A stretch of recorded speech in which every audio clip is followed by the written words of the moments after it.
Good evening, I hope. Hope you all had a good weekend. I actually did. I got to play pickleball with some friends on Saturday and had a pretty chill Sunday, so it was good for me. I hope it was good for you. I was really not sure what I wanted to play, and then as I was browsing my Steam library, I saw Remnant, and I was like, you know what? We can play Remnant for a bit. My fear, though, is that this game is not optimized well, and therefore might be streaming poorly. Looking at YouTube, it looks real grainy, even though on OBS it looks fine. Also, I keep getting the pop-up that there is no sound, even though I can see it on OBS. So if you can't hear the game, please let me know. It's a good audio from me, but I can turn it up or adjust it as needed. So, anyway, this is a new character. Been futzing around in the hub area, and I will be just going through the first bit. I skipped the tutorial because the tutorials are dumb. But just, it's a vibe. I want to be clear, though. I don't recommend this game if you are playing solo, because playing solo is awful. It's pulling teeth. It's miserable because there are so many enemies all the time. That said, that's exactly what we're going to do, because I don't mind playing with randos. Yeah, anyway. I first found this game as a PlayStation Plus game.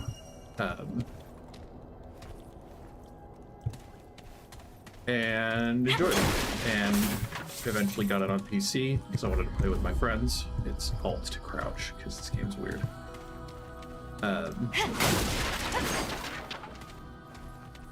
Yeah, there's a lot of fun lore you can find. I don't really feel like reading all of it. That's actually downstairs, so that's interesting. But they have these books that you can read through. And again, I don't really want to read these out loud, because this is a lazy stream today. Okay, made away.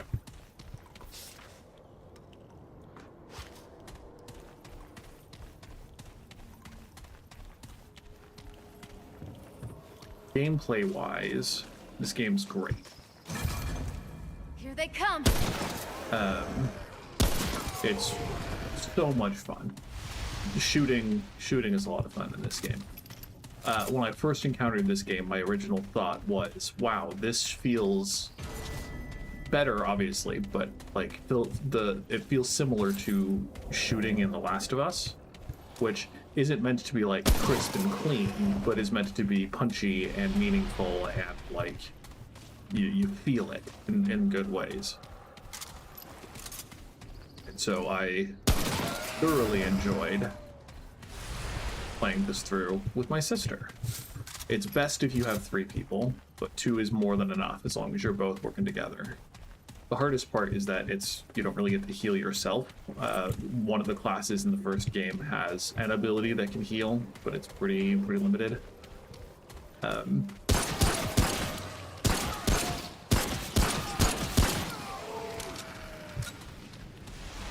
And so, yeah. The other frustrating element of this game is looting. It's so boring. It's so boring. Because there are so many places you can go. So many things you can see.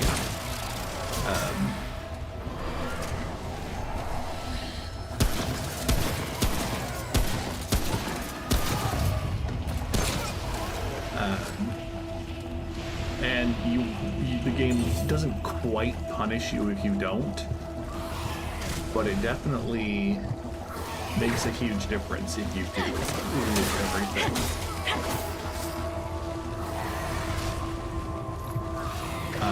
Okay, so you have 2 guns. You have your handgun and your long gun.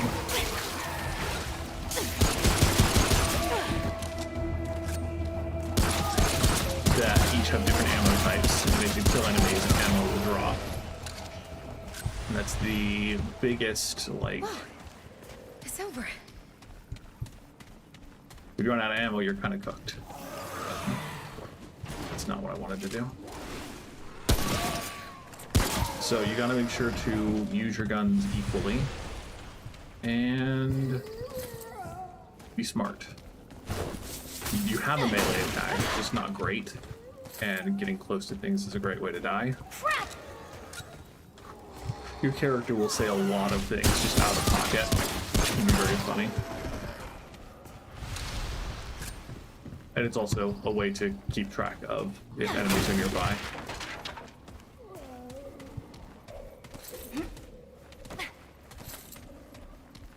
Anyway, yeah. It's people like double A is thrown around in the games industry a lot as the like, this game clearly has flaws and clearly didn't have millions of dollars spent on it to make it look perfect. But it's like, this game is charming in a lot of ways that not many games are. It's not great. There are a lot of like weak storytelling things, a lot of weak dialogue. Writing in general is pretty good overall.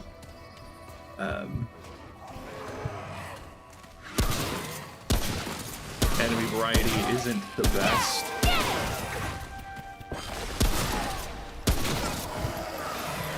And, you know, it labels itself as a gun, a Souls-like with guns, which is why there's a dodge roll and why it's important to dodge roll. But I don't know, it's not balanced very well, and it is. The areas are pretty samey all throughout. All of this criticism aside, I do really enjoy this game. That's not what I want. I want to hit Q. Because I do actually need to regain health, because this guy will mess me up.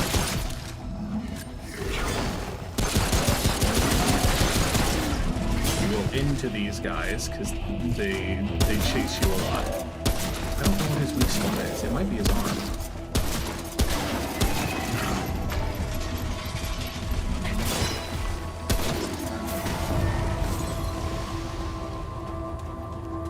But yeah, I mean, I just think this game's neat. The sequel is much better. Like, definitely recommend playing the sequel.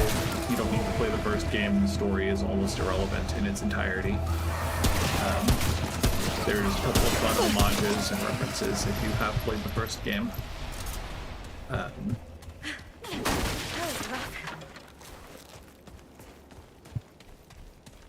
But especially the class system in the sequel is so much better. Because in this game, your starting class is just a set of equipment. There's no distinction, and there's no like leveling or skills or anything. In the sequel, your class is a set of abilities that you can choose from, and passive boosts as well as certain stats that you are particularly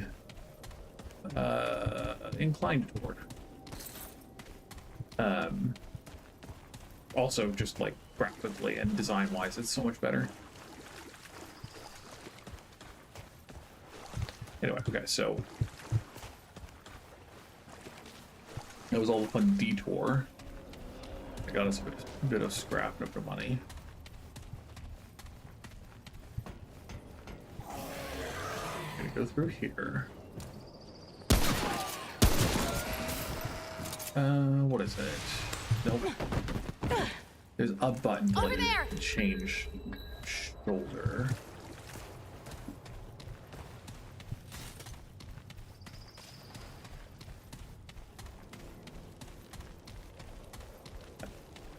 Anyway. Yeah. A lot of fun. I just love the gunplay.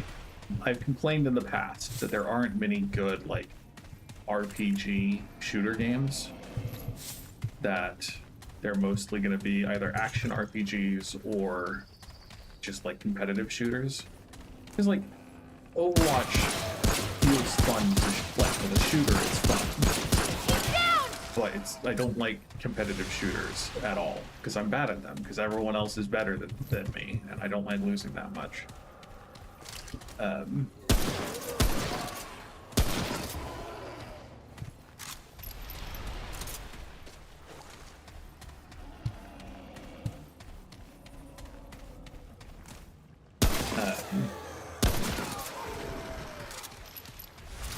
I like shooting in video games a lot. I think it's really fun gameplay most of the time, but I don't like trying to be better at a game than other people most of the time. If I want to compete in a video game, it's not going to be a shooter. It's not going to be Smash Bros. I'll kick people's butt in Mario Kart. It just, I don't know. With competitive shooters, like being good at a competitive shooter is like 7 to 15 different elements that you're dealing with all at once, rather than with Mario Kart, it's like, you know your part, you know the way you twist or drift, you know the course, and that, how to use your items, and that's about it. And for this game, like, to quote-unquote be good at this game, all you gotta do is know how to shoot. You point and click, and then it's just a matter of remembering how many bullets are in your magazine and knowing dodge windows. I love it.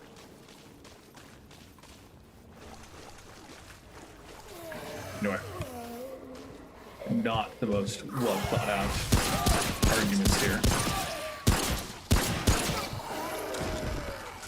Obviously, this is a third-person shooter, not a first-person shooter. That does make a difference. But the functional reality is that I am holding right mouse button to aim down sights and left mouse button to shoot. That's all I'm looking for. The other issue, most like non-competitive shooters fall into the genre of roguelike shooters. And roguelike shooters have such a wide spectrum of balance between whether they expect you to be good at shooting or whether they expect you to be good at roguelikes and making a build. Like Gunfire Reborn comes to mind as one of the more popular or very successful in the past, and still gets regular DLC, and well, it's not a dead game by any means. Anyway, it's a very like, you gotta be good at shooting and good at positioning and running around and dodging things. And whereas something like RoboQuest, which is also a very popular and successful shooter, I only played the demo, haven't purchased the game yet myself. But from the demo, it is much more like, oh, how are you going to use your build? You can shooting and running and gunning is important, but like less important than having good instincts about picking build items. Abyssus is another good one that I have played the demo of but not played. That one is also pretty competitive but a little less punishing than Empire Reborn.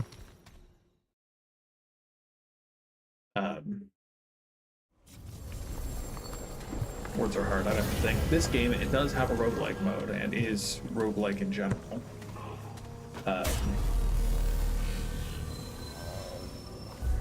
The premise is that the story of the game is not consistent across runs. Ugh, that smell. You will encounter different areas, different biomes, different environments every time you roll the campaign. And you'll get different loot as well, which makes trying to get certain builds very difficult.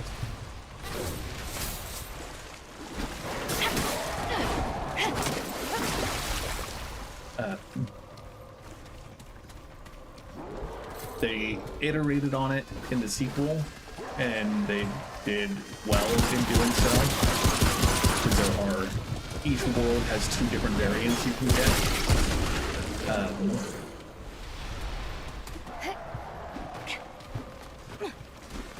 And mostly different enemies.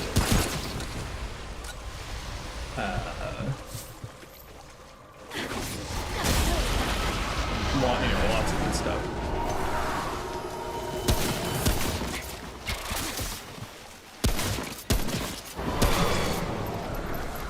The yellow hits are critical hits, and the red hits are weak spot hits.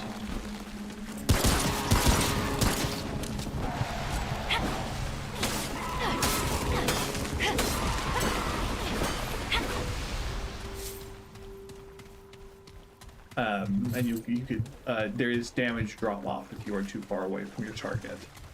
The reticle will turn gray if you are too far away to hit something for damage. But even now you can see it's normally 2 hits to take these guys out with a pistol. But getting up to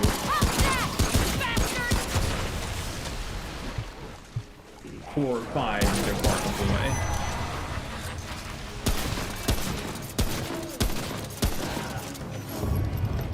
That soundbite plays when an elite shows up, and you just burst them down, because otherwise they will ruin your day.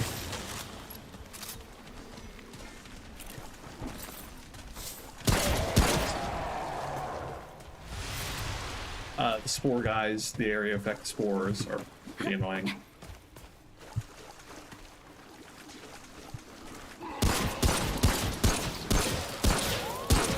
Don't mind me as I just miss all of my shots. Get it!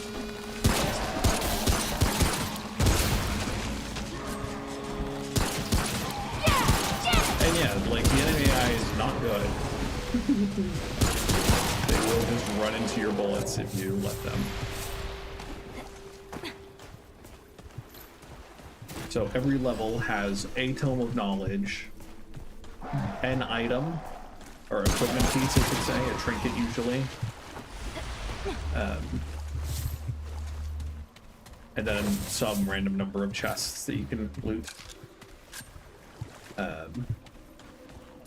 That's why you want to explore, is because you'll miss out on meaningful gear if you don't go to every nook and cranny.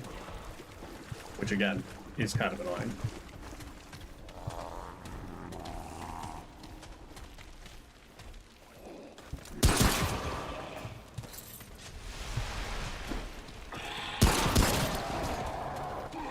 Playing on normal difficulty, which, I'll be real, this feels a lot easier than it did in my memory, but also have certainly gotten at least a little better at shooters in general since I first played this game. I played a lot of Deep Rock Galactic since the first time I tried this game. Oh, I heard a spore guy. Those heavy footfalls sound like a big... Good God, that's the worst. You just kind of unload on these guys around corners and then roll past them if you can. Because they're... they'll just wreck you. You can stagger if you shoot and deal enough damage. So that is, the purple is an item, I believe. Yeah. I already have a mother's ring, and so it gets scrapped. I think I might have played on this character a little bit, and then it just got reset somehow. I don't know how that would work, but that's what it seems like. I have a lot more loot and equipment than I thought I was going to at this stage. The pillar will summon that boss that showed up earlier.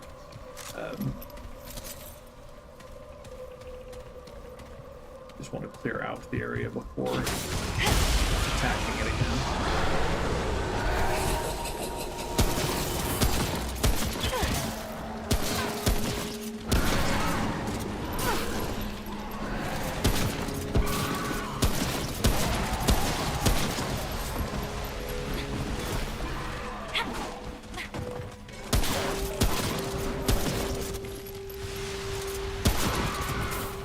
Yeah.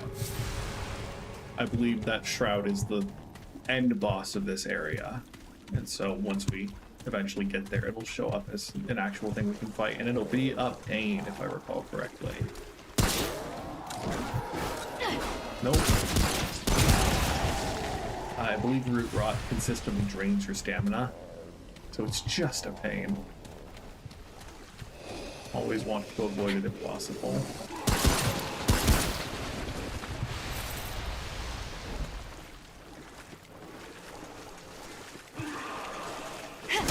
Audio design in this game. Sound design's pretty solid though. Like you hear footsteps clearly, you can hear the direction things are moving from.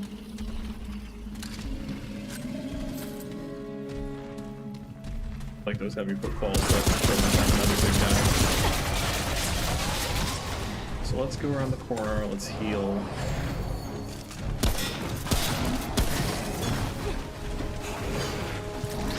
Let's let these faster guys run past.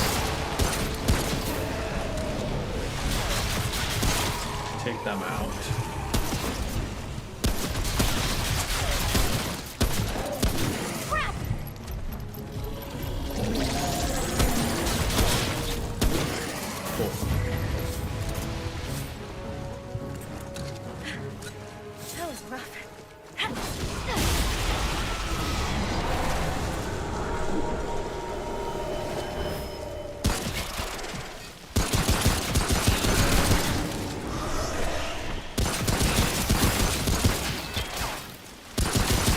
Red numbers are when you get a crit on a weak spot hit.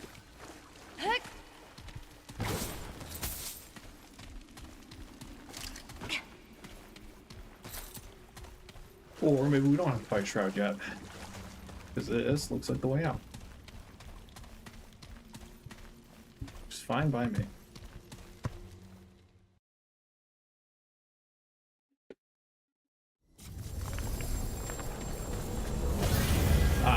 But I think I forgot and spoke too soon, because I'm pretty sure this is just a checkpoint before the boss. Because they do it in a separate area in this game. Note the very bonfire-like pose and the white fog wall for entering aforementioned boss arena. Again, Souls-like with Souls-like shooter. So as an actual boss, this is a pain, mostly because there are so many ads.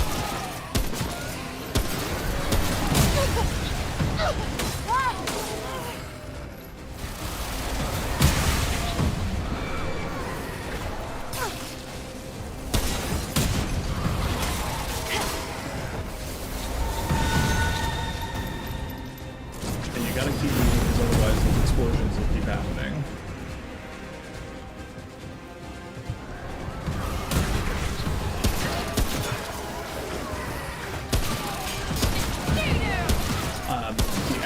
Never stop spawning because they're the way you refresh your bullets.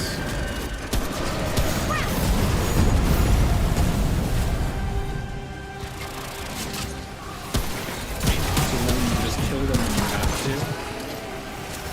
Otherwise you try to focus on bursting down the boss whenever possible.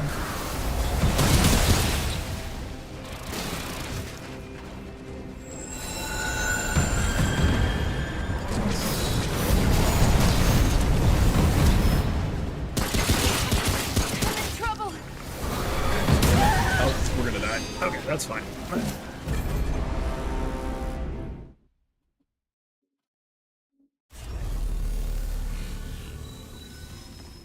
So let me make sure, because bandages are how you stop bleeding.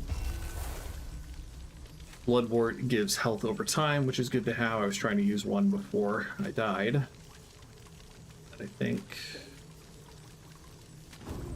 we're good otherwise.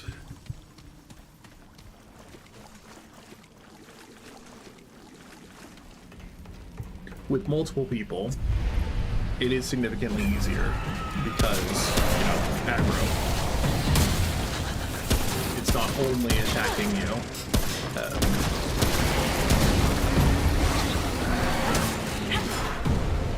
The ads go after other people too.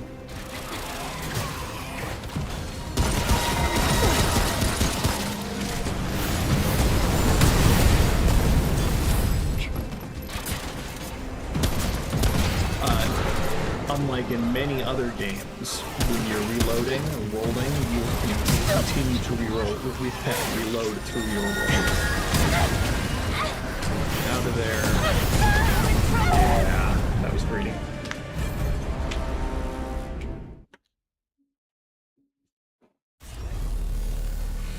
So we'll see how long I'm stuck here. Leveling up isn't quite a thing. What happens, you have a gear level which shows up somewhere. I don't know where it shows up, but you use iron and such to upgrade your weapons, and as you upgrade your gear level, Okay, this is it. every map that is rolled then at your new gear level. So the secret is that you only ever upgrade when you hit a wall like this, because otherwise you're just going to keep getting harder and harder enemies with no actual progress.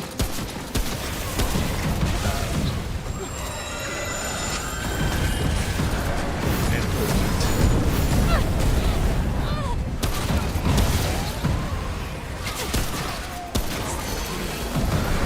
I'm bleeding, so we're going to treat that with some bandages.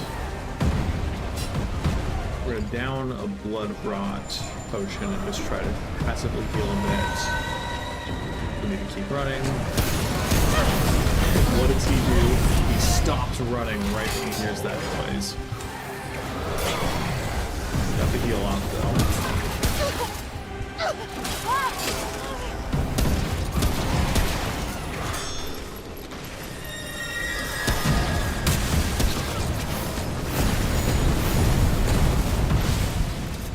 Also, sprinting does not interrupt your reloads, which is huge.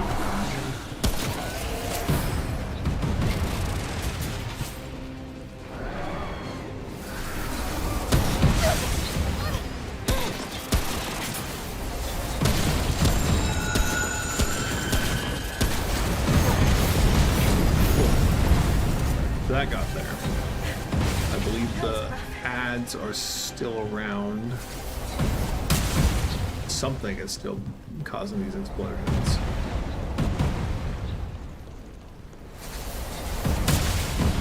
That might also just be a bug. Because again, this is not, respectfully, with much love to gunfire games, this is not the best main game.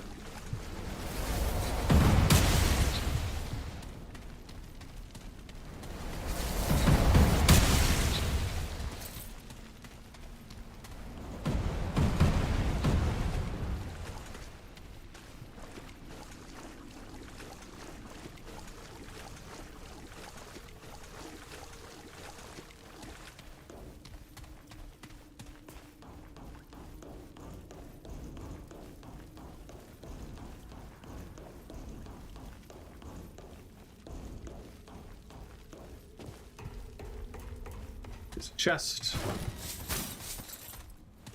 I thought, oh, it usually gets automatically added to your inventory when you kill a boss. There's an item that drops that then you craft into a weapon.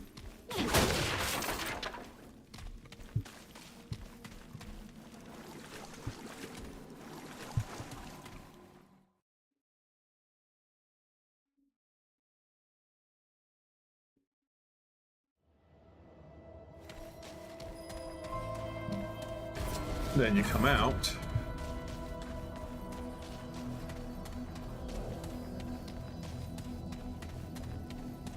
And in true, but in this case meaningless, Souls-like Backman, you can open a shortcut that leads back to the previous area. Because you just fast travel between zones anyway. There's no need to do that. So we're gonna go back. We are gonna upgrade our stuff because if I play more of this, it will not necessarily be on this character. So it matters a little less that I play the long game of holding off on upgrades.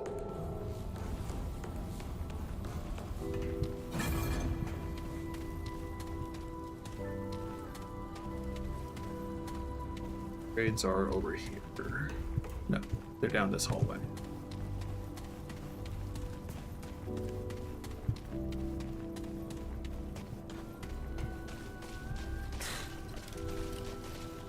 Anything you need?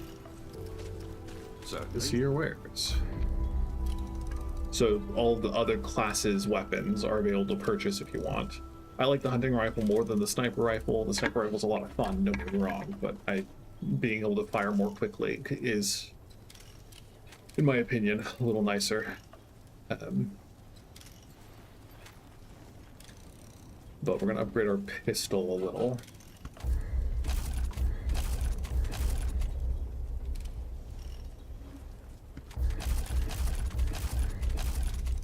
Because now I guess we're max upgrade for these weapons. So you need the next tier of upgrade material.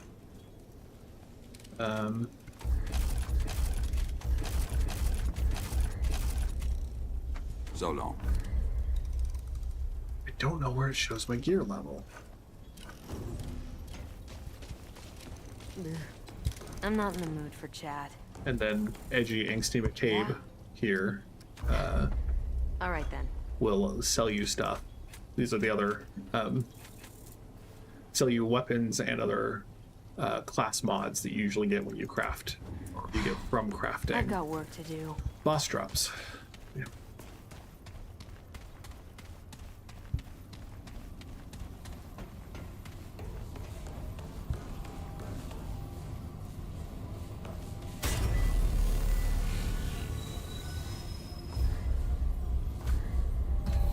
Last checkpoint is usually the go-to option. You never want to travel to the wrong place, because sometimes it resets everything, and then you have to fight through it all again.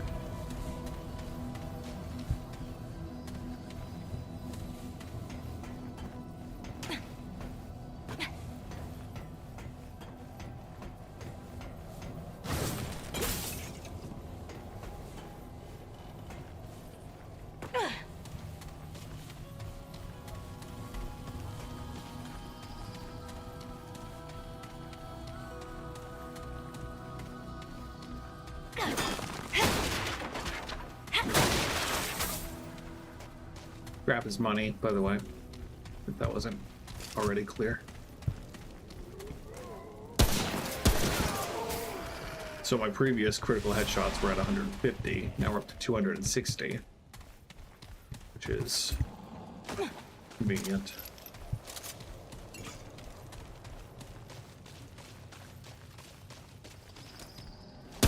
And yeah.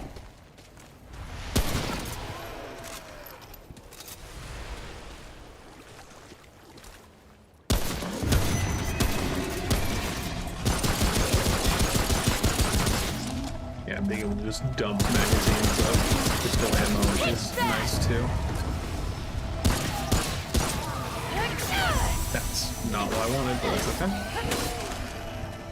I flinch, and I hit both space, which is dodge, and C, which is use your ability at the same time.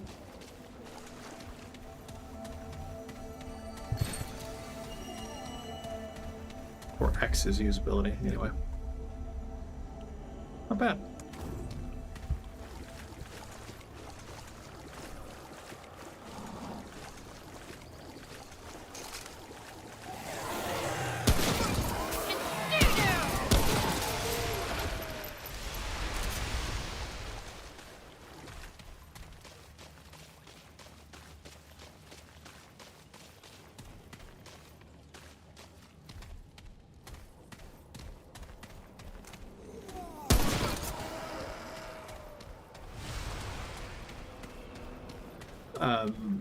Your trait points are best stockpiled, because as you progress through the game, you'll unlock new traits, which I think is kind of dumb, personally. It's very frustrating because you won't be, as I recall, there's either a limited number of, or you can't reallocate your trait points once you've spent them.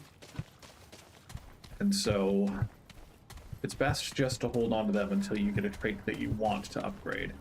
I mean, if you want more health, then yeah, just upgrade your health, but... So this is the way onward, because we need to go through the subway. But if you'll remember our map, there's this avenue up here that we haven't taken. So I am going to go explore that.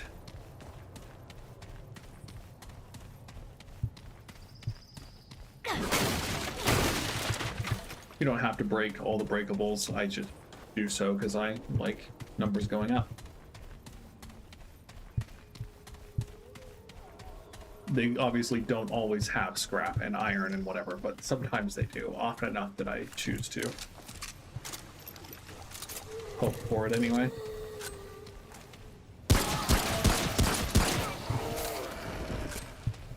And just reflexively hitting reload every time you shoot is pretty safe behavior.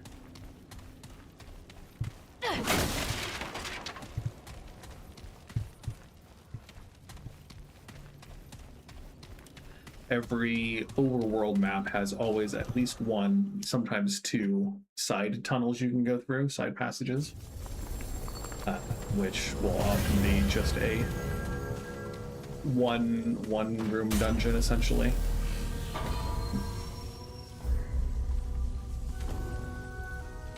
I say one room.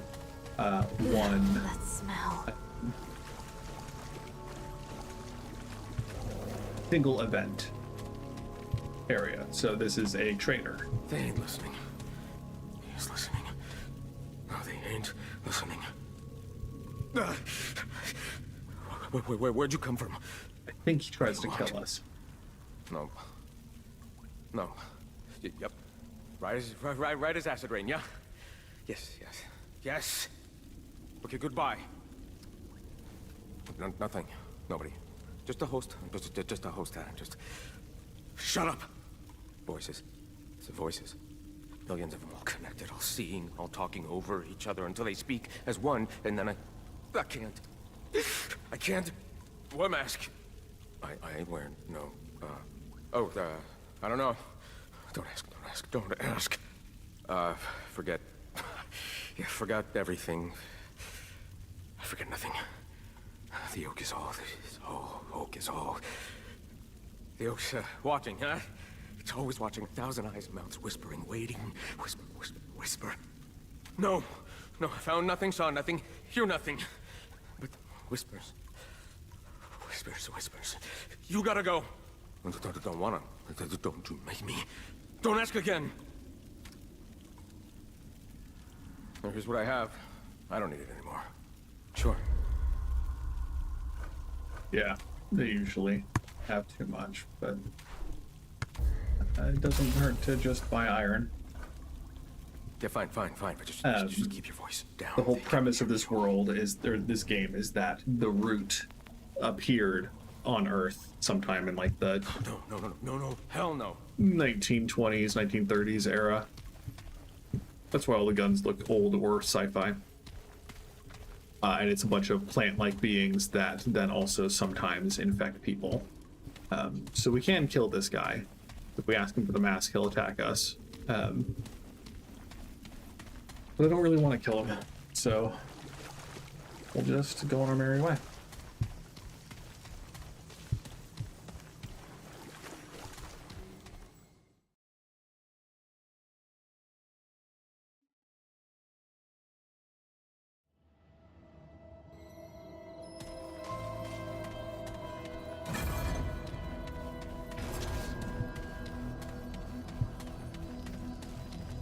Every time you travel between biomes or rest in a stone, all the enemies respawn. But the layout doesn't change unless you re-roll the area. And the layout as well as the level of the area won't change.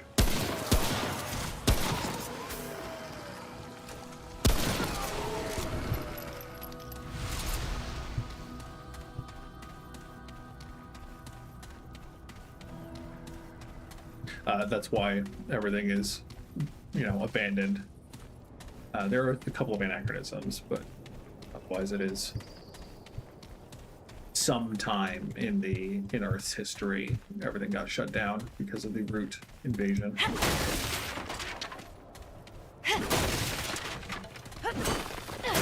And there's some interesting lore with the game. There's some interesting stuff. It's just not like...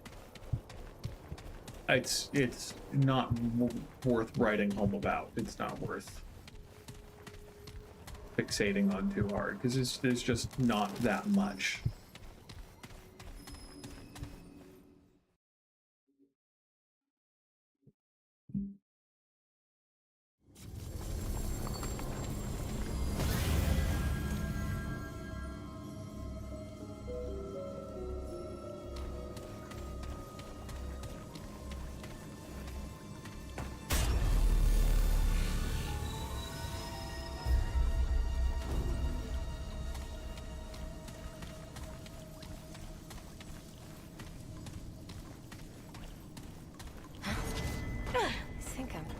hearing things.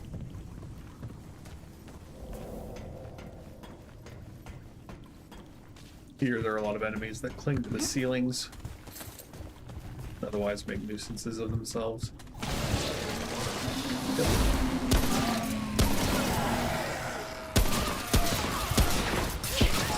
These guys are pretty much the same as the previous enemies, except instead of being dead at 70 damage, they're now dead at 170 damage.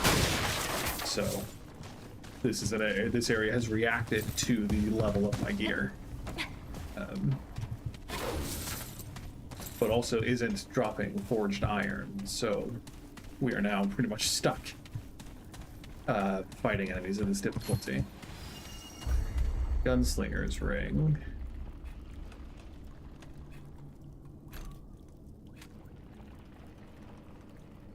No, I think we'll keep the recoil reduction.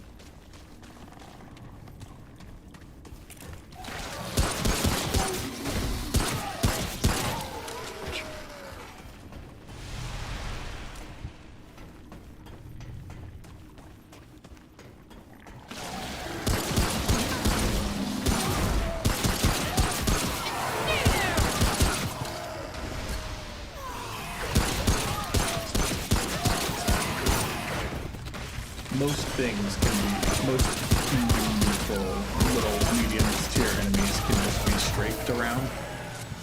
You don't need to like worry too much about dodging attacks explicitly. These guys are the worst. Because they always come from behind. And then they just mess you up.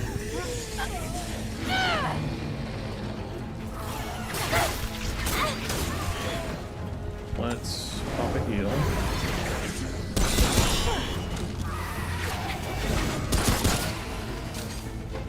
I don't remember if the guys are even real. It might be that you can only attack them after they stop glowing red.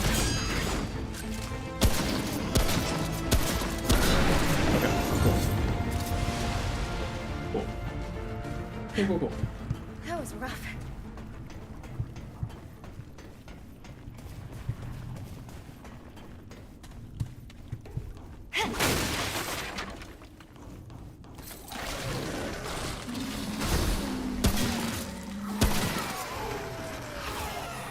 The programmed twitch when your reticle lands on them sometimes. So sometimes even if you have good reflexes and are sharp with your shots, you wait a little bit just because they'll juke out of the way if you're not careful.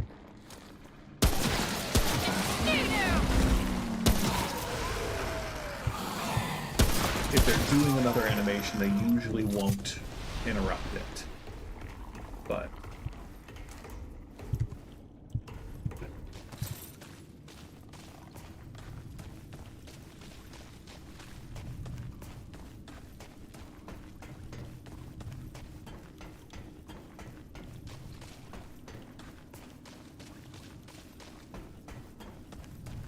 a really close checkpoint. Or perhaps not. Maybe that's a checkpoint that we get to from a different route.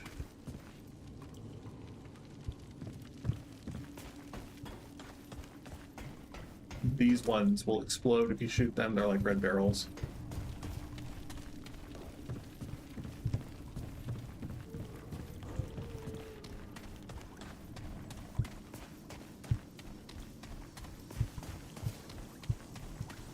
I'm gonna rest because I want the closer checkpoint if I die.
ammo is eminently wastable in this game. Like, it will always come back. There's no... This isn't like... survival horror where you miss a bullet and you're hurting for that bullet later.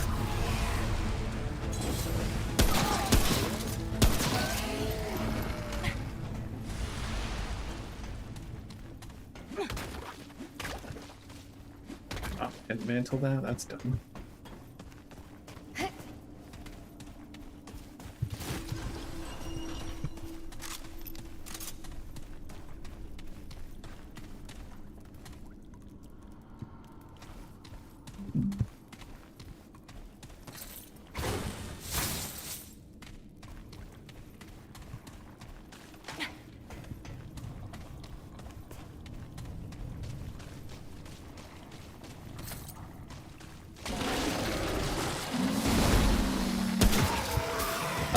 One of the biggest weaknesses of the first game is that there are no grenades and very few grenade-like abilities.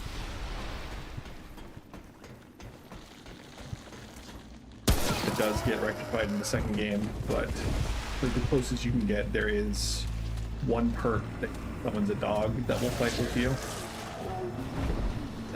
Oh From shit! down there. Yeah? Oh, it's this guy.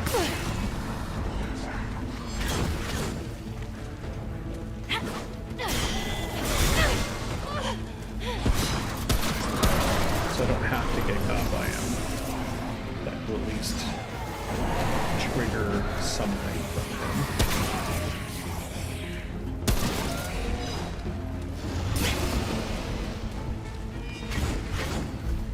Oh, 4 and 2. This ain't good. It's F to use the ability. Yeah.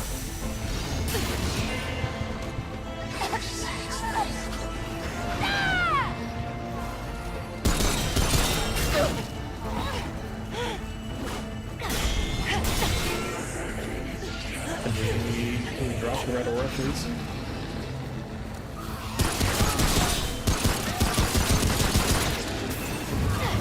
Thank you.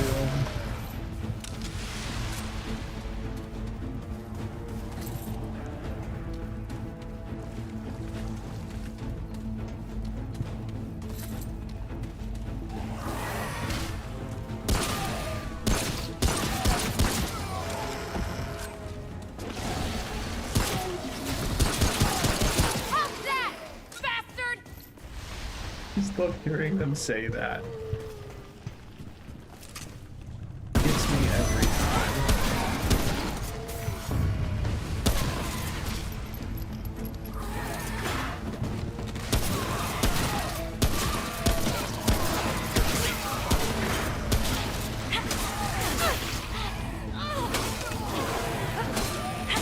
So, skills regenerate on a timer and as well based on the damage you do.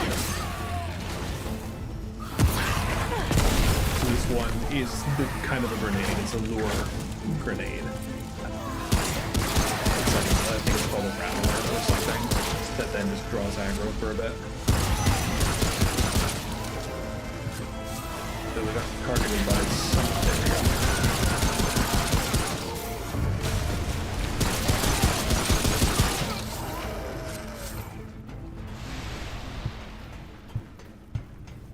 Some of them can be upgraded to have more charges or to have greater effect. Sometimes I think sometimes you'll get things that are just better versions of an item. This, okay.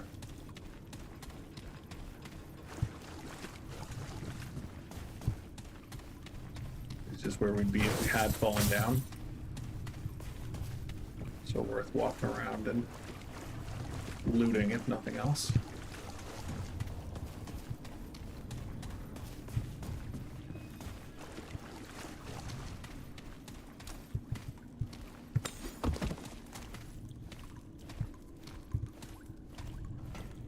Changed my aim down sights side once, and I don't remember how to do it. Is it 10? No. Anyway, It doesn't matter too much, but sometimes you do want to change which shoulder you're shooting from.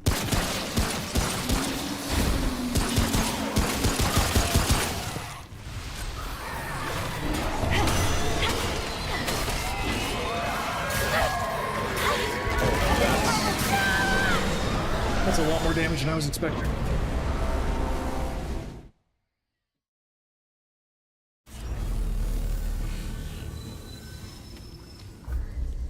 But we didn't get too far, at the very least.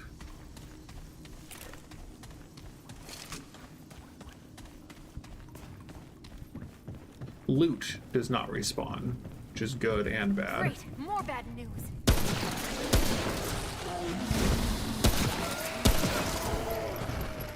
Most elites do, and so we'll have to keep an eye out for glowy red scythe guy.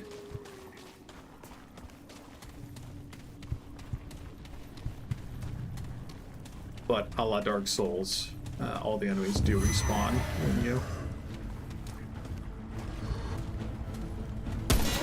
die or rest at a bonfire. And getting more Luminite crystals is good. They're used to upgrade specialty weapons. Maybe even just upgrade any weapon later in the game. I don't remember because it's been 2 or 3 years since I played.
There's an item called an ammo box that you can use if you run out of ammo. So it's not just the end of the world if you run out of bullets. Plus there's always melee that is risky and dangerous and will get you killed more often than not. But it is exigent that you can, or in exigency you can melee enemies. And I guess some loot does respawn.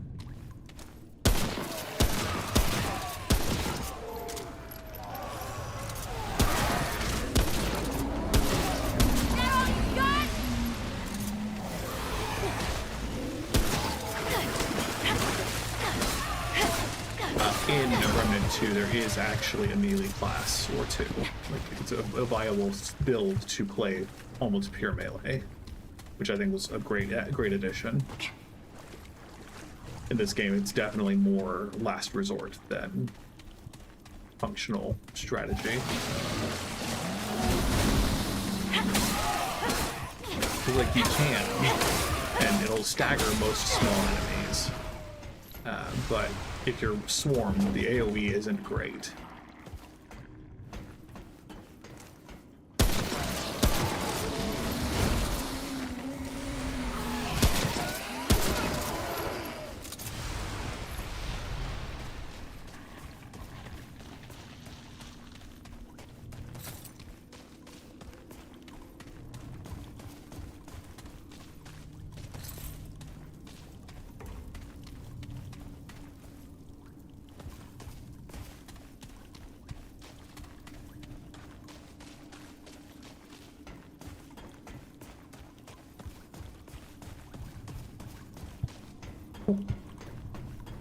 One death isn't too bad.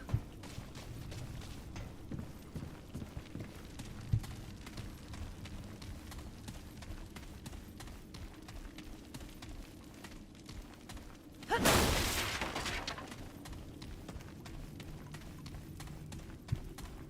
pretty sure we get our first boss here. Like, big boss.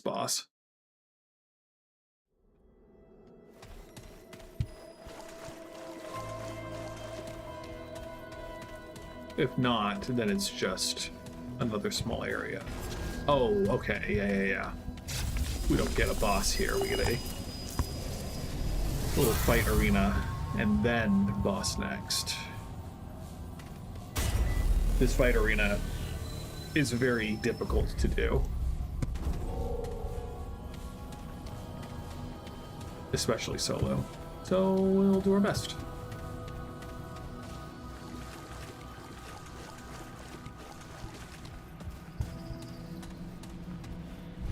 We get to listen to this person's delightful voice performance. So, another seeks the Root's counsel. Closer, child. It's you, the one who washed ashore. We see all things. We are the Root Mother, a vessel of wisdom through which the Root speaks. What is it you seek? The Founder, consumed by desperation and pride, now gone beyond this world, an unwitting harbinger of... Could it be? Has the hour come? Yes. Clearer it becomes. You seek to end the root, but the path is hidden. This vessel knows the road you seek. Help we must, but not where ears can hear. They will come for us when bonds we break. Will you protect? Will you trust? Prepare We're just gonna yourself. protect. Don't need to ask questions first. If you're interested, this game goes on sale for dirt cheap, pretty consistently, like $7. And it's a good, like, it's a good 40-hour game if you, A, if you're bad, like me, or B, if you are taking your time and playing slowly.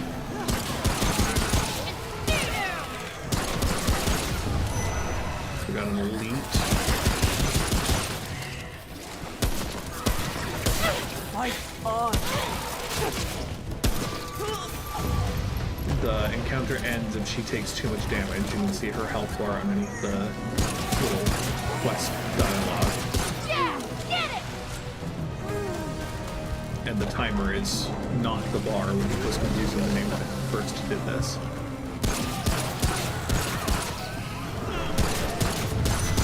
The sequel hasn't had excellent sales yet. I say sales, like discounts yet. But it does also go on sale pretty consistently. And again, the sequel's pretty much just better than the original, the first game. So I recommend, no, don't go after her, you prick.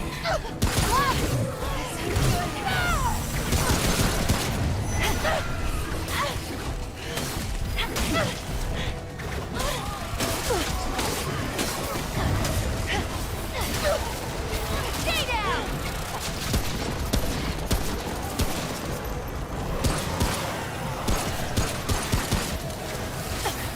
I don't know if I can bait them away. Okay, cool. I can bait them away.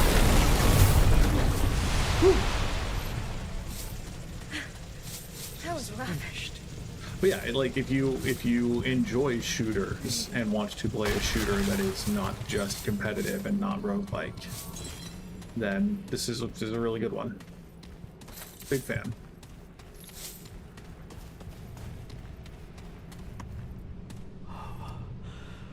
Thank you, child. I have learned much from the root. I will aid you. We will fight it together. First, look there, the wall. There is a path beyond. Find the path. Then seek me out among our kind. in the place you call the Ward.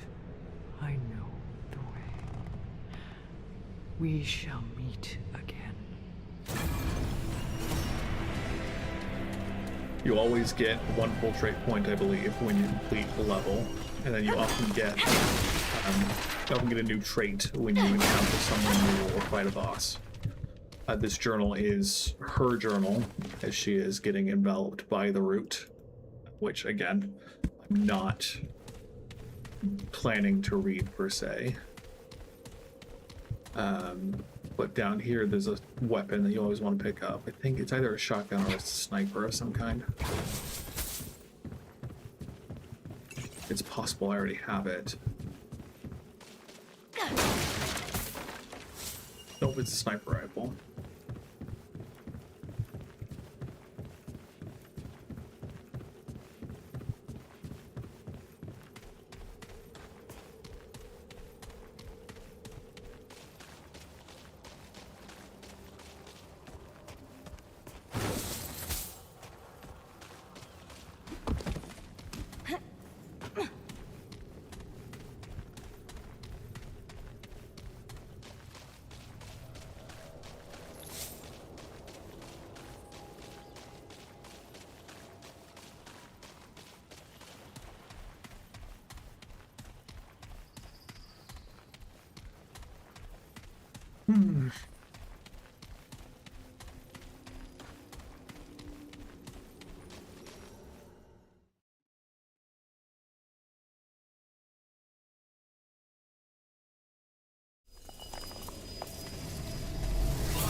I think we do have to go back to Ward 13.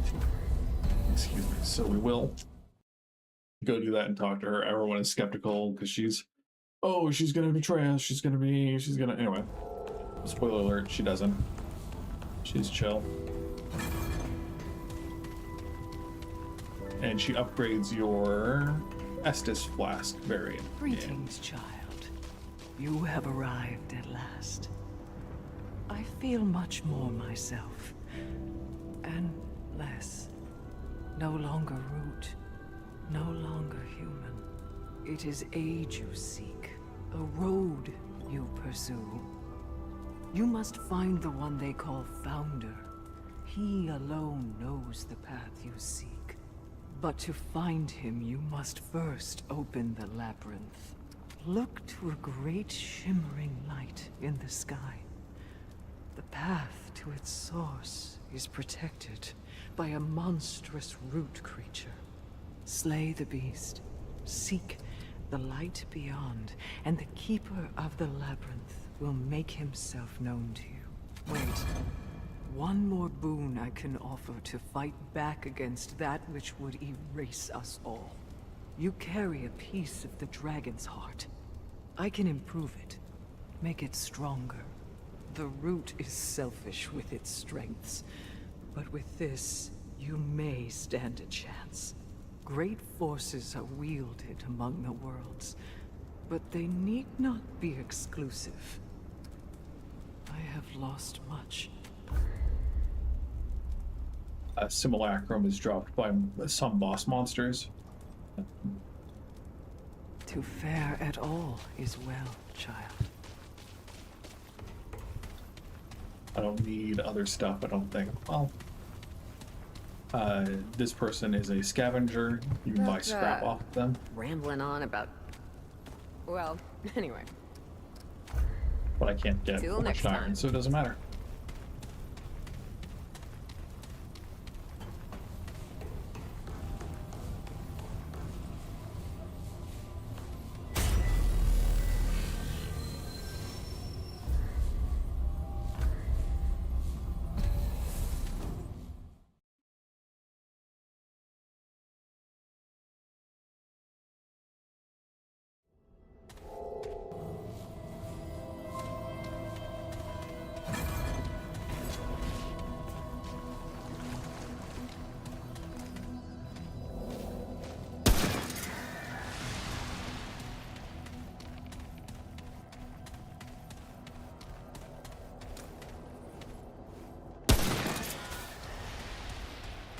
Some of the enemies in this area are big old pain. The main elites are these kind of like snaky slug people.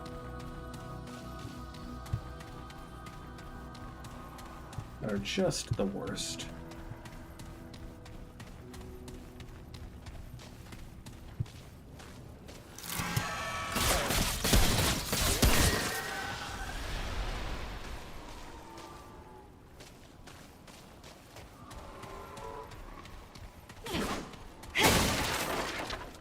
You can dodge roll through the boxes, mind you. Like, don't let my melee tendencies disturb your Souls-like fun. So I'm walking down the stairs through here, so let's...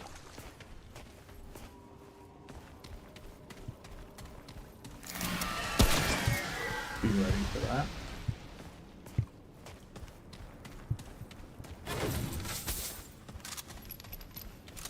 I also like this gun because it reloads bullets individually.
Fuel.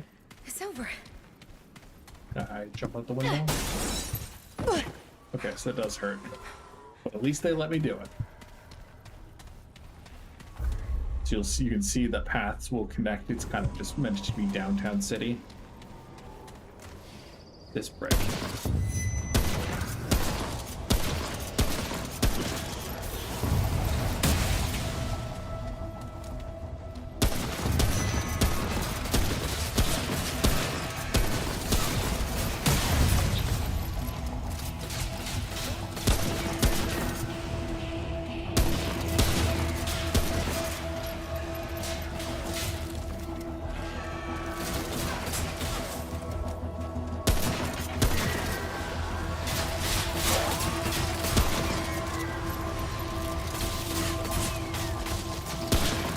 That all you got?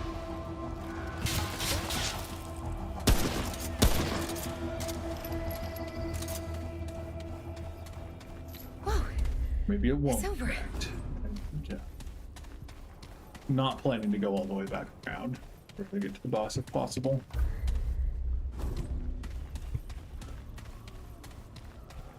Unless, you know, nightmare situation, that is the route to the boss.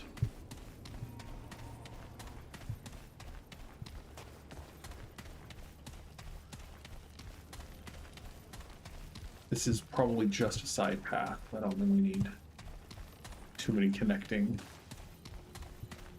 paths. So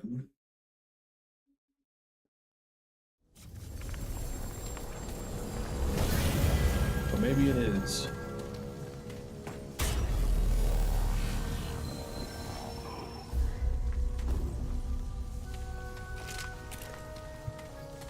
That smell.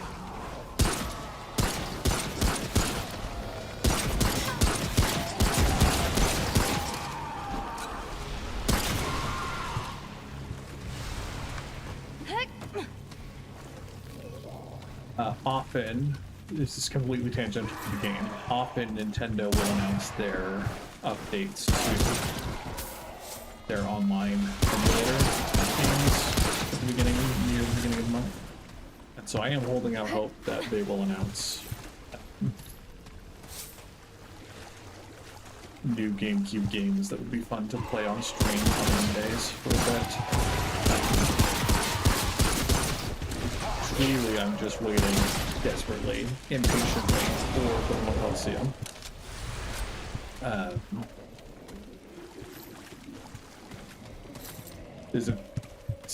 There's no evidence for this, but there's always the chance that it gets announced at the next Pokemon Direct, which I believe will be in February.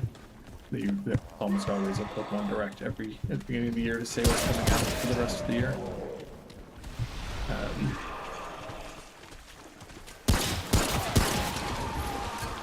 And boy, would I be happy if they announced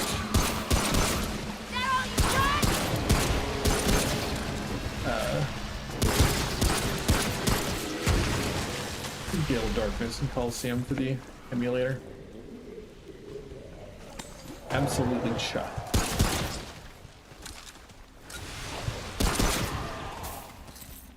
Hey, there's some forged iron.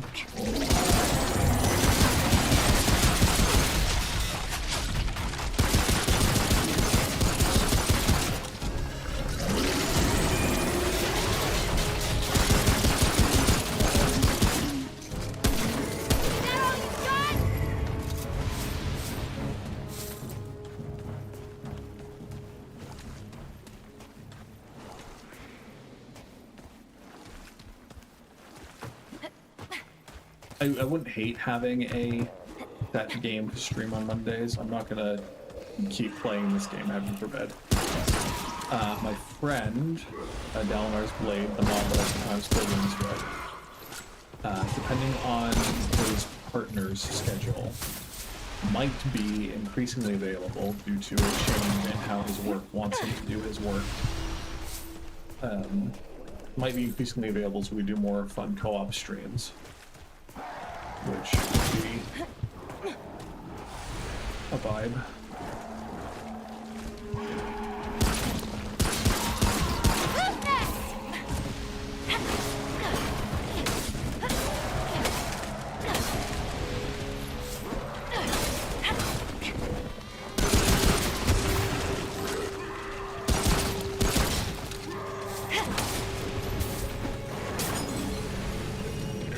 That's a simulacrum, which is not where I was expecting to get one.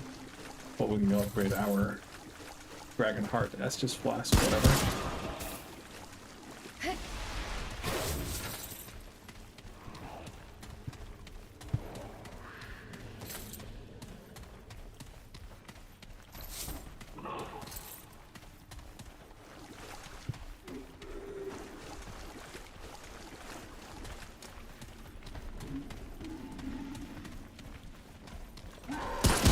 I don't think the levels are completely procedurally generated. I'm pretty sure that they reuse bespoke rooms. And they're like combined somewhat procedurally. Because if you play through the levels enough times, you'll see similarities and you'll see consistencies in the patterns and whatever.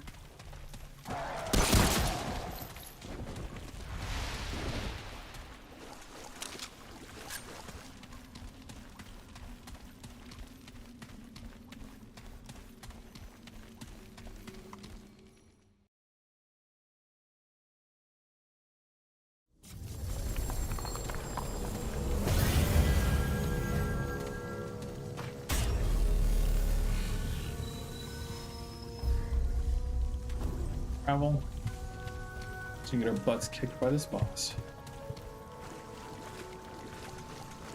It might be a big version of the gun people, which would be the worst case scenario. Okay, it's a big person, big sword person, which is much more tolerable. Their weak spot might be behind them.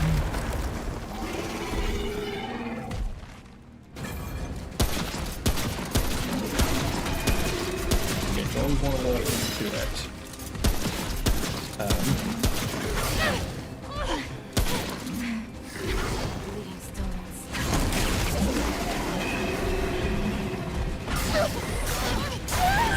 Yeah. Note that I didn't roll into him for that one.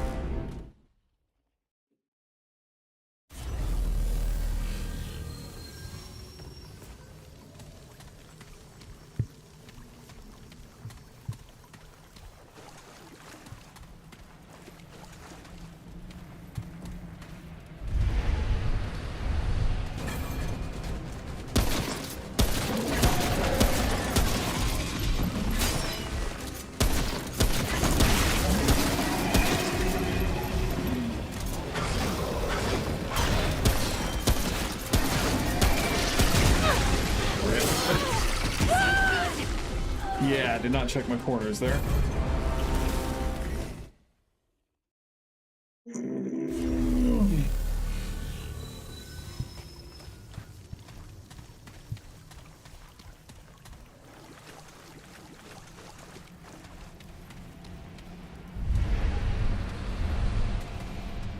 Great. More back.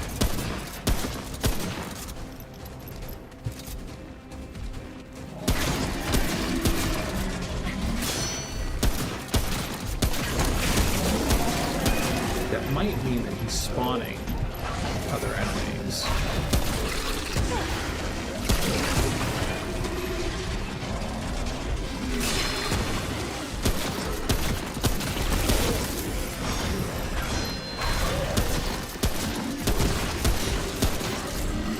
Yeah, his little red spot on his face is a mask that prevents damage. So that's not the weak spot. I don't know if he has a weak spot.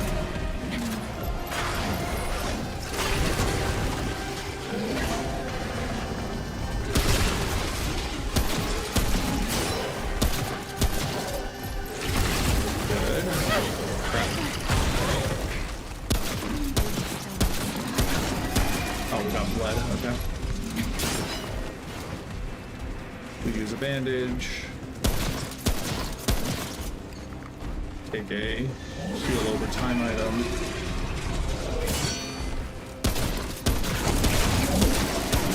More spawns.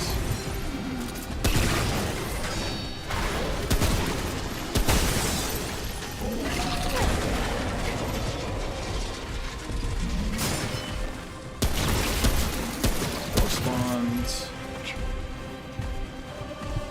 I think.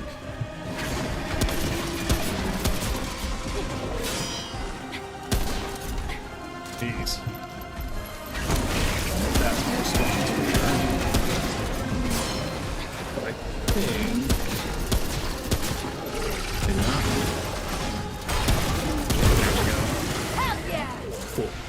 So the flesh bar can be made into, I believe, what's the word? Mod. Like the healing or the bait item. A weapon mod. There we go.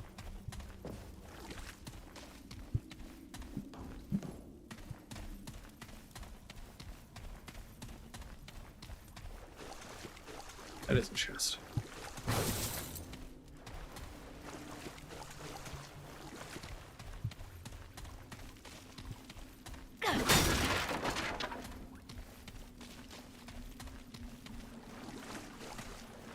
There should be one more overworld area. And maybe one more underworld area, and then there's the boss.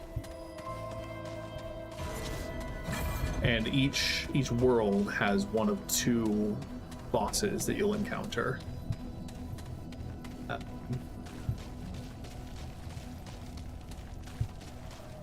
Which is, in my opinion, pretty fun. The problem, again, buildcraft, like,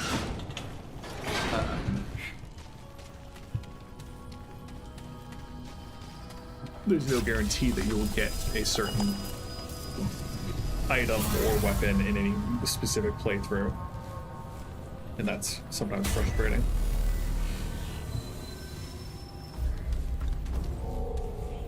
So this is it highlights as friendly, but you can kill it. I don't think I have enough damage to kill it, so I'm not going to try. I'm assuming that this is the way onward. So we're going to take that rather than continuing to explore.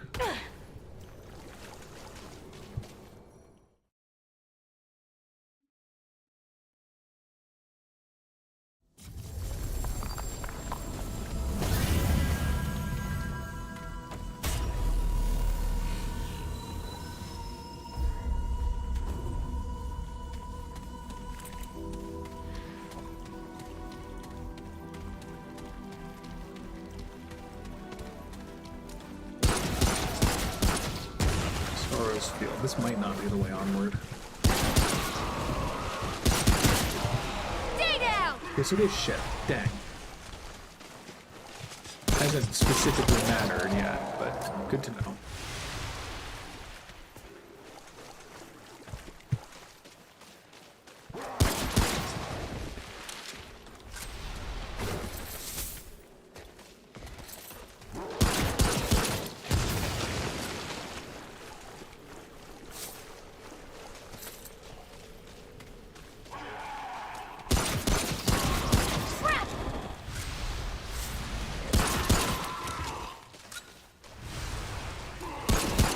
He's down!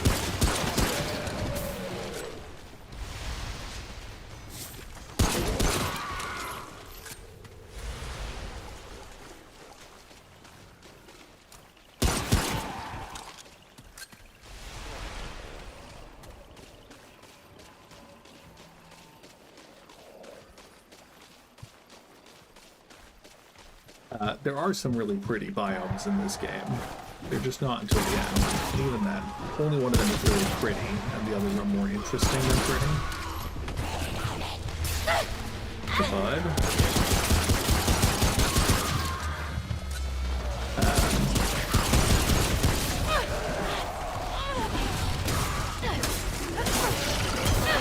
fudge.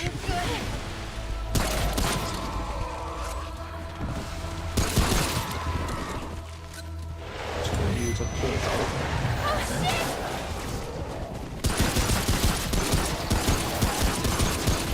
These guys also often spawn behind you. You just kill your own guard.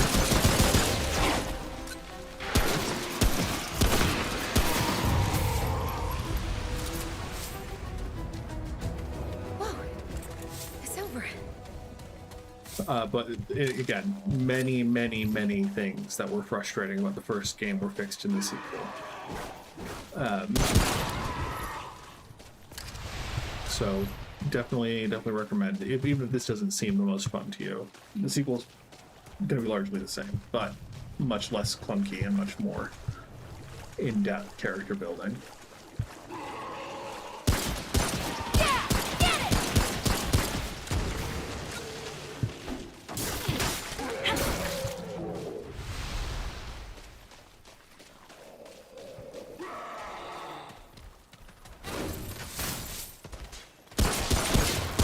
Stay down!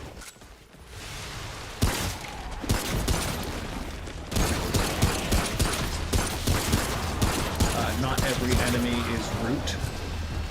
There are other worlds you go to where there are either indigenous peoples or native threats, flora, fauna, otherwise, that you're fighting.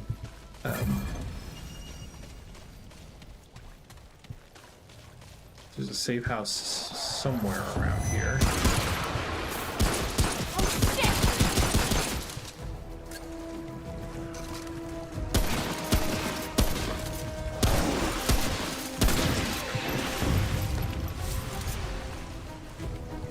Or, okay, this might just be the safe house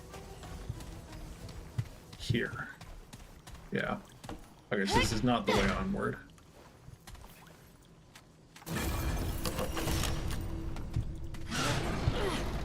Shame.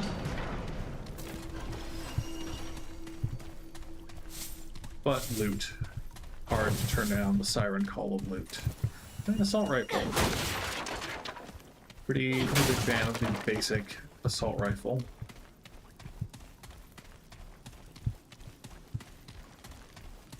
And then checkpoints are convenient because they also let you warp to the entrance of the dungeon, so you don't have to run back.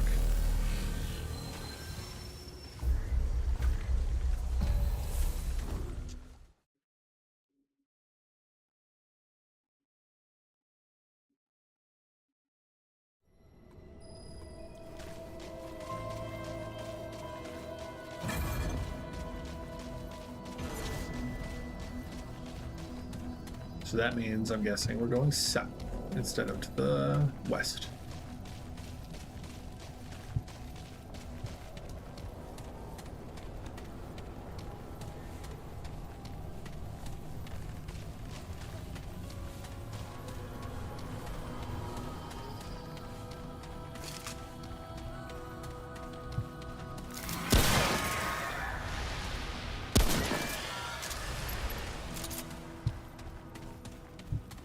I don't know if I'm gonna care to go explore all this stuff. I'm just gonna move on.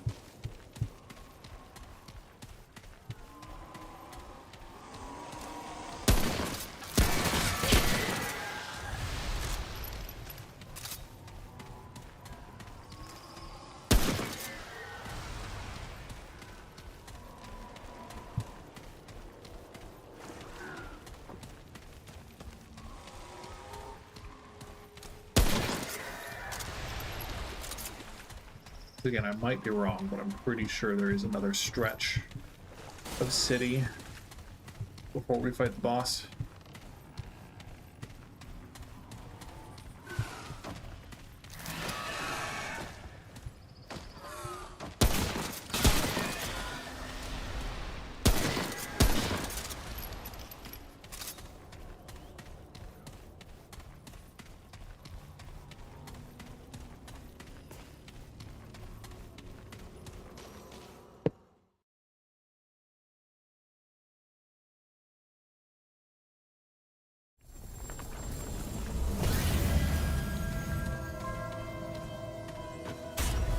This does seem like a boss area, so maybe not.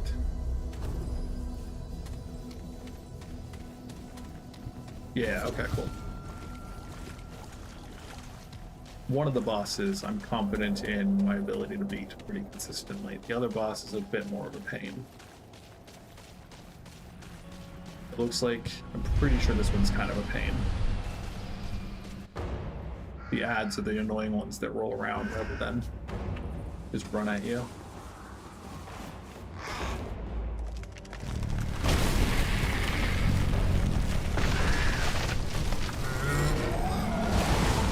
One of the other excellent design choices in this game. I say excellent, it just doesn't make me very happy because it's inconvenient as well, but one of the excellent design choices is that there's always a secret way to fight each boss, and if you kill it the secret secondary way, you get a separate item. For this one, if you shoot its legs enough, they will break and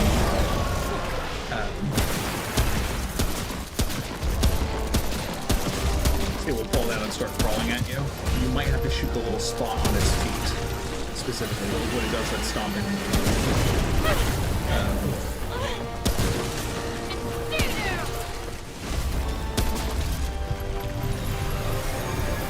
That's why. I mean, you can see it now, so maybe.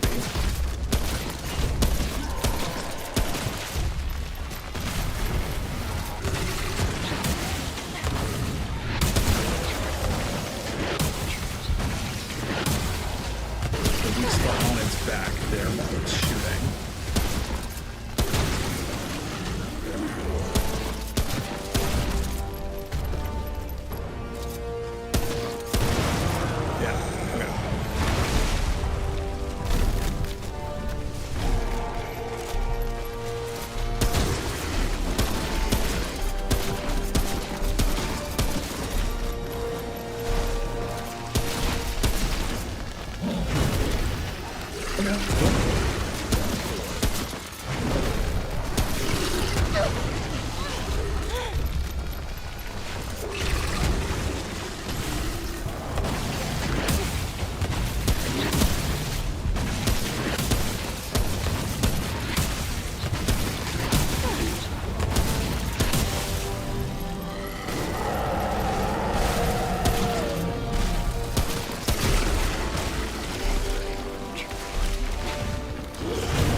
That was rough. That wasn't as rough as I was expecting it to be. The dragon is the other fight, and it has some very nasty AoE attacks that I'm not a huge fan of.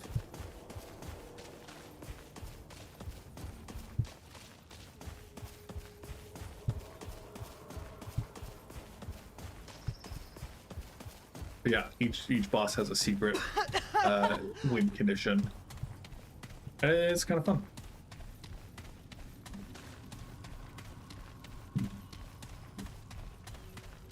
So now we get to go to the labyrinth. We get a little bit of the second area of the game. In this game, the regions are entered in sequence. There is no variation. Remnant 2, you have 3 regions, each with 2 alternate stories that you can get that will show up in any order.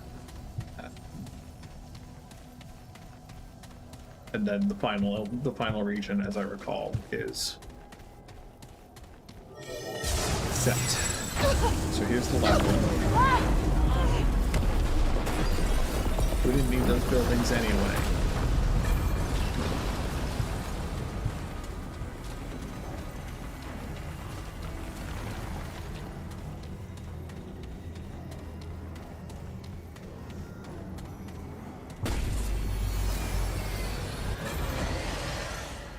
Here's the keeper.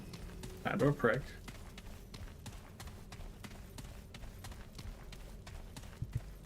Cracks in the walls grow every day, surrounding me. Human, the core is rotten. The root corrupts everything. Why do you distract the keeper? Insignificant. Chance of success negligible. The Guardians are destroyed. The Devourer lurks unchecked. The Labyrinth erodes daily. And I can behold the tide. On the other hand, your journey is not guaranteed to fail. Very well. Enter and see. The Labyrinth holds all doors and infinite possibilities.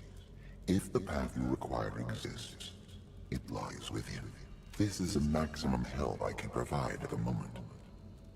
All endeavors will fail if I do any more.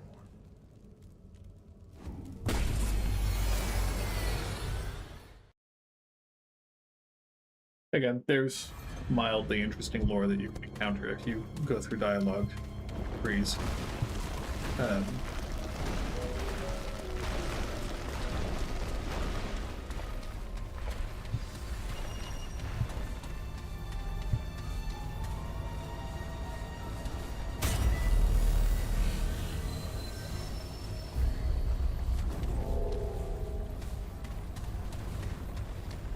Pretty sure we just go for one or more of these doors.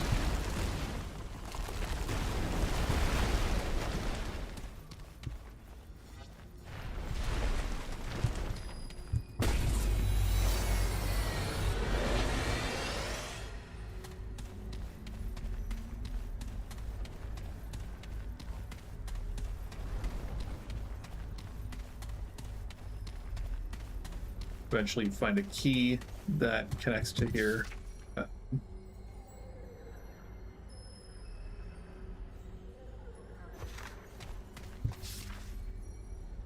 Yeah.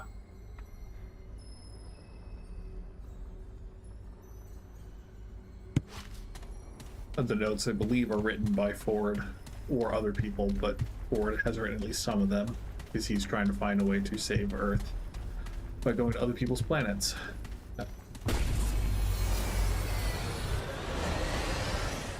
Well, I mean, planet is generous for planet, dimension, realm, whatever.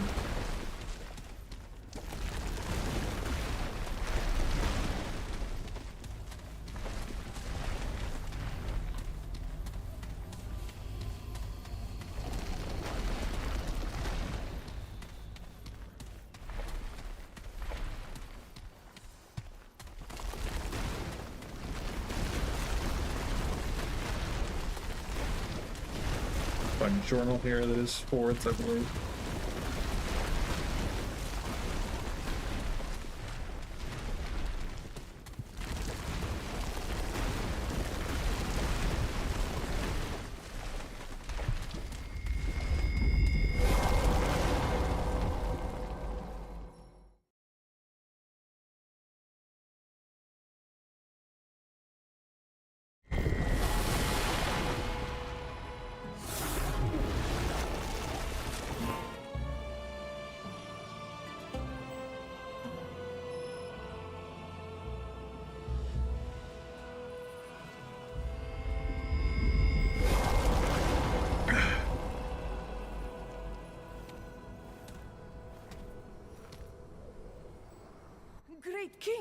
I did not expect...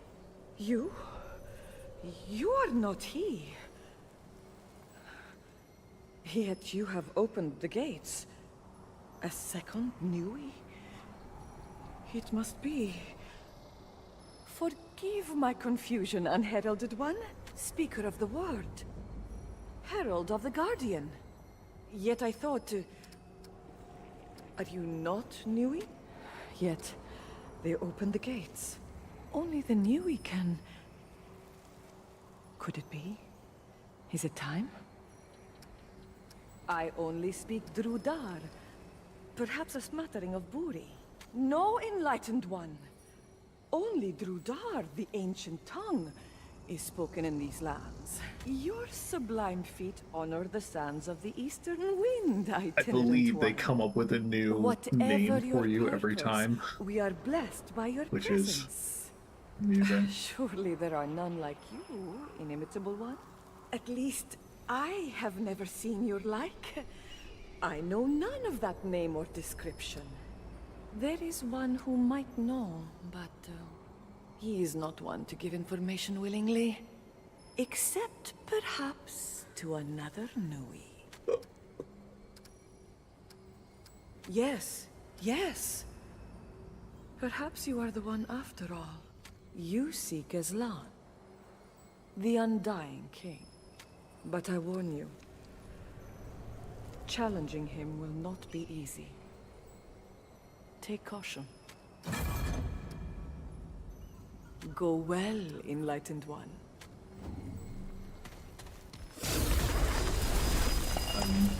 One of the core elements of the story of this game is that I believe the root specifically, if not the root, then other beings are omnipresent throughout the gaps between worlds, and each world has a guardian and another thing. Without the guardian, there's nothing that prevents the root from entering their world.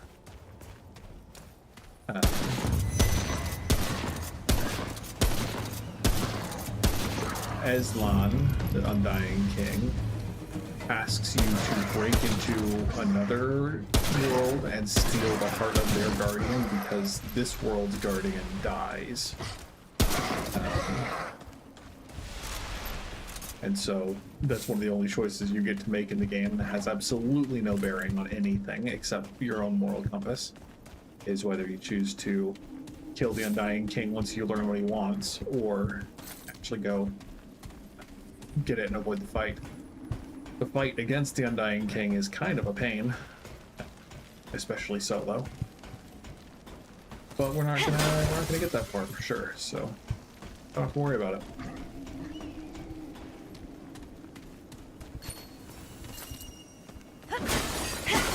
But yeah, this world looks barren and devoured because it has been devoured.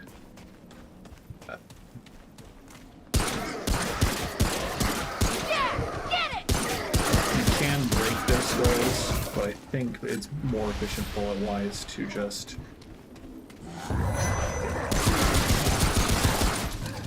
maybe not for the big guys.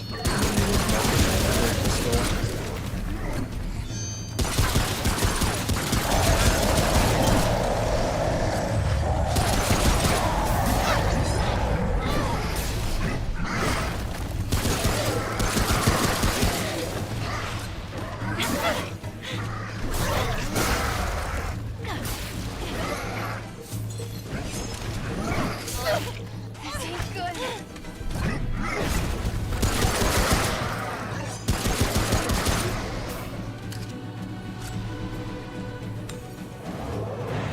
Cool.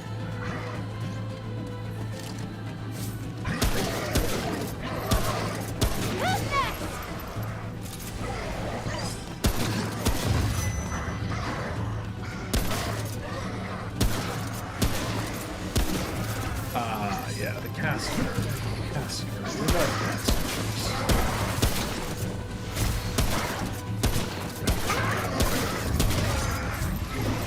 There's a lot you can explore in this area, but we're just avoiding to do so. because it doesn't matter. That was rough.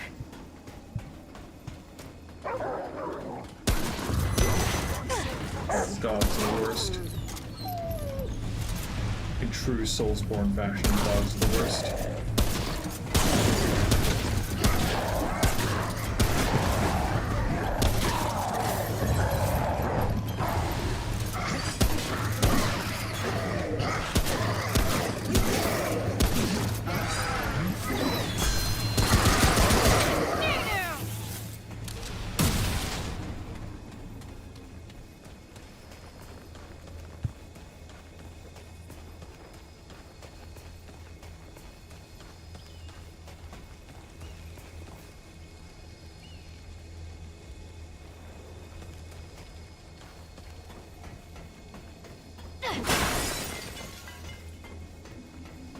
Here he is. Welcome. I assume you seek sustenance, curatives. You've come to the right place. You have a new smell about you.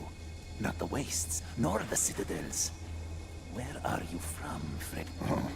Yes, that would explain it.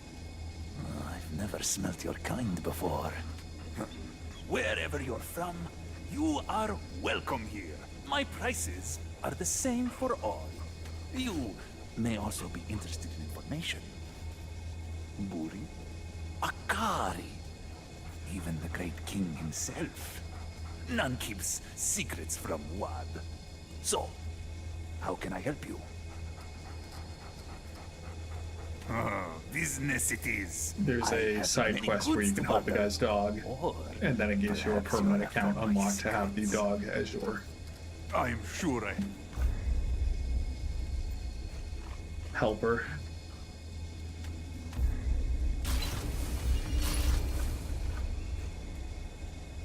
Didn't know those. Until next time, friend. But the main Hello, friend. the main thrust of this area is that you need to get the control rods to turn off the lasers to then be able to get into the building. Because if you get too close, it will just kill you. Yeah, we're just gonna get to the next checkpoint if possible, and then call it. I guess there's one down there.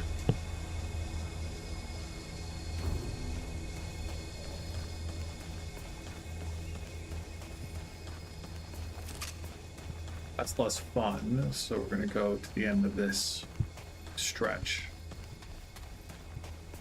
Wow, that was quick. We'll go through this dungeon, and then, if we can, this might be a back exit. Darn it. We'll just keep playing until 9.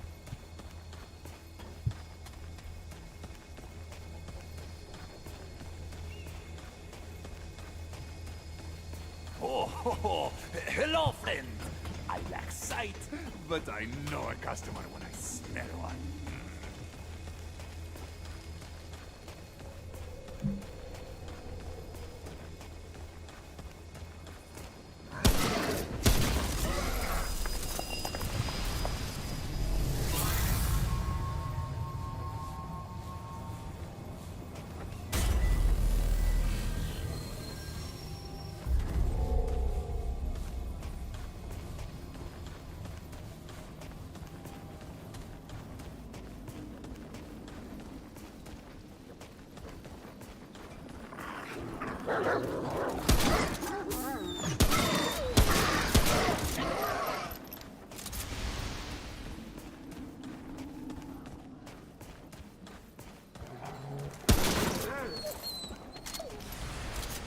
Let's be clear, I don't feel good about shooting dogs, but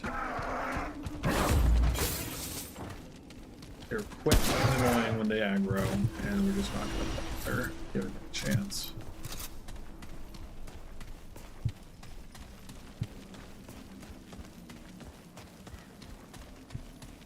I do remember this game being significantly harder, so I wonder if they did shift the difficulty a little bit after Remnant 2. or if I simply have gotten better at games like this. I have put a lot of deep run.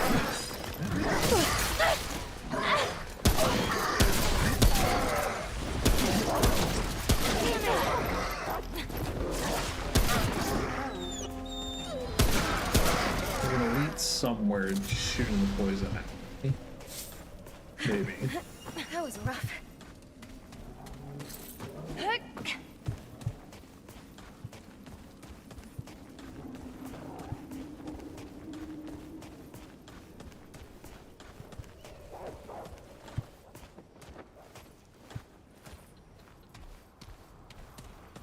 For the fourth.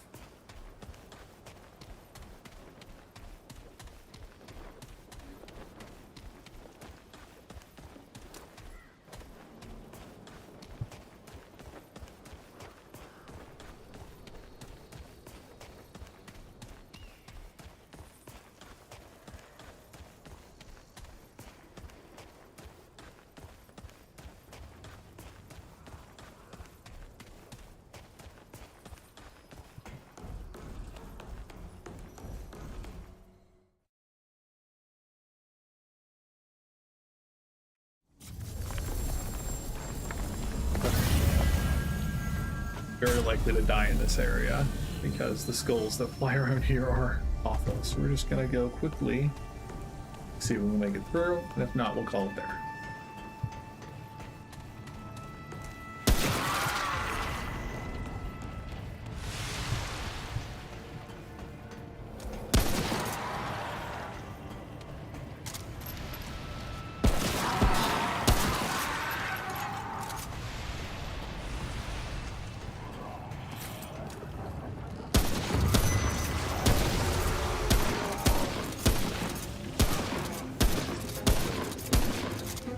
Friend over there has a infested arm. That is its weak point.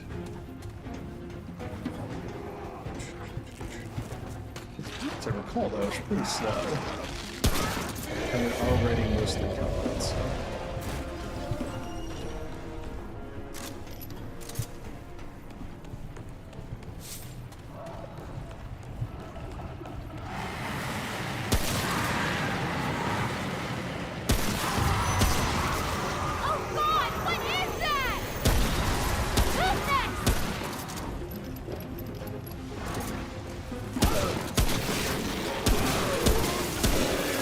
Some of the character voice lines are just goofy.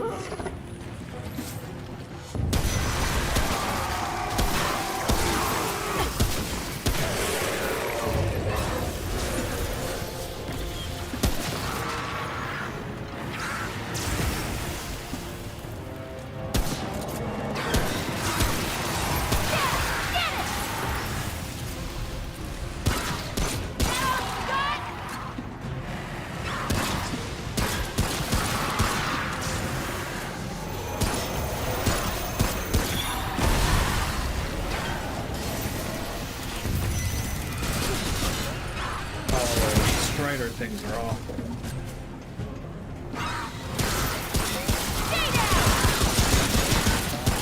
They've got a weak point on their neck, I guess.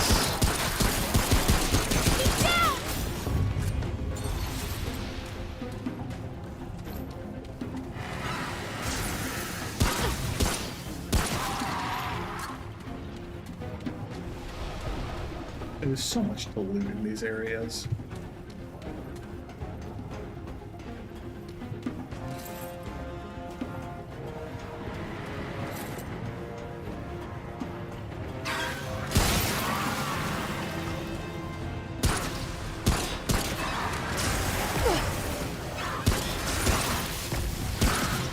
Floating skulls are very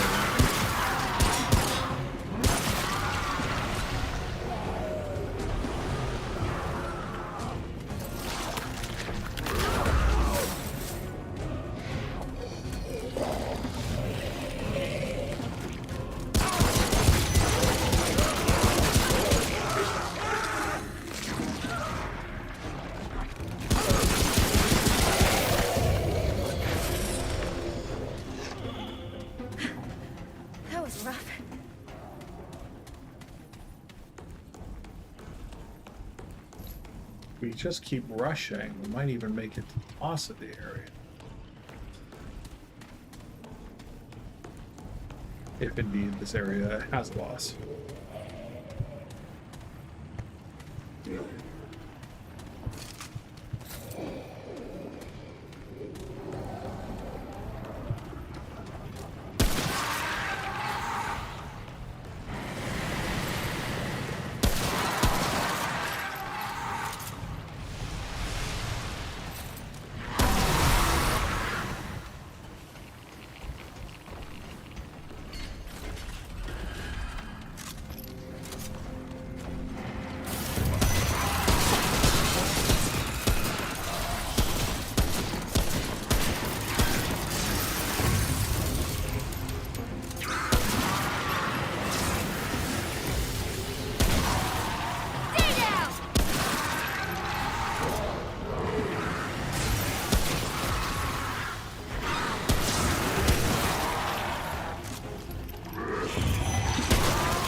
Yeah, we'll give the boss a go. And probably just wrap it up.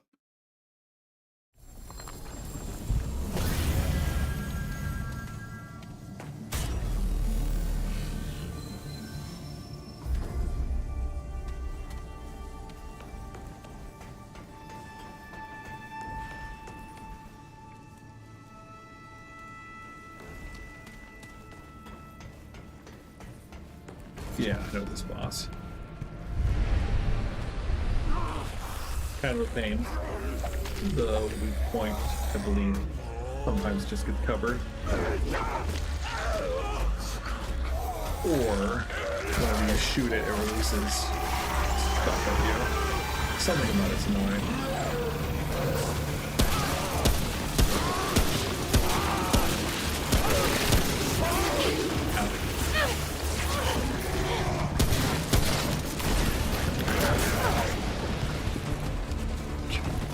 Sometimes then just sit and wait for me to get up.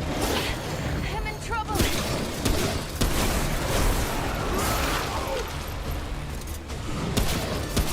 Stay down.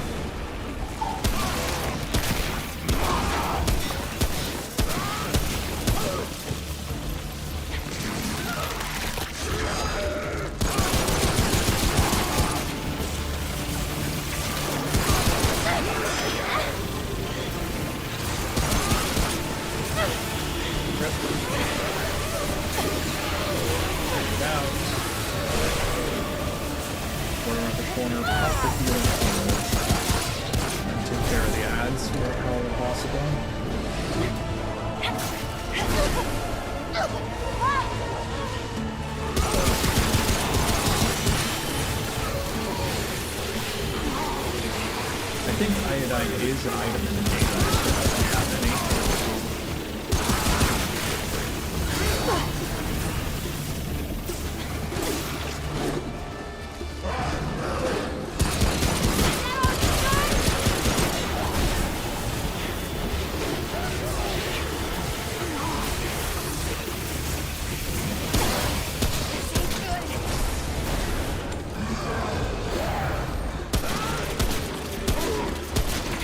I think the secondary guy is to shoot its arm off. I've never had the opportunity to try because so much of this fight is just running away.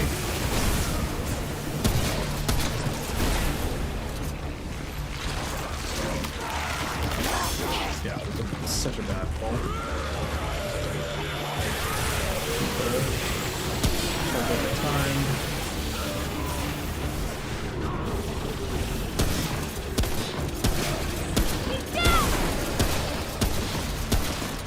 Waste all our bullets.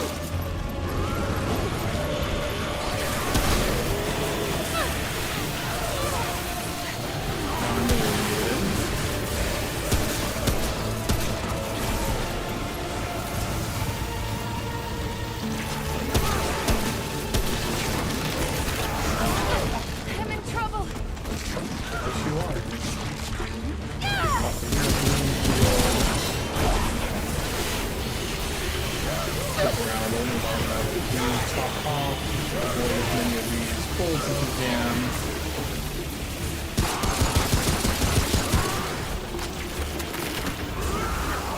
Reload our guns.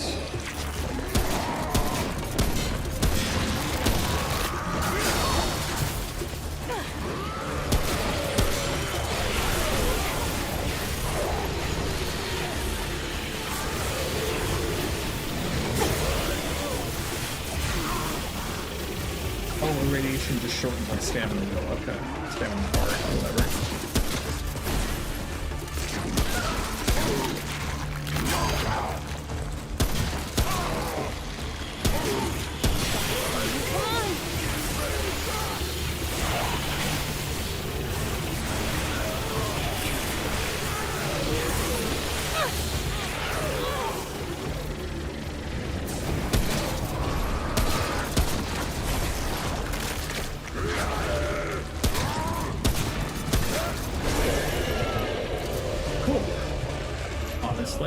Honestly, That was pretty rough. pleased with myself.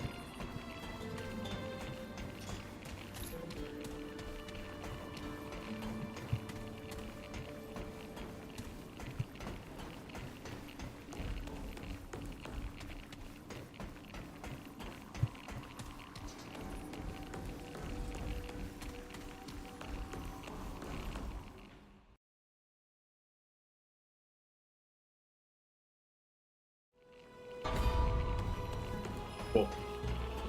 That is where we're gonna call it though.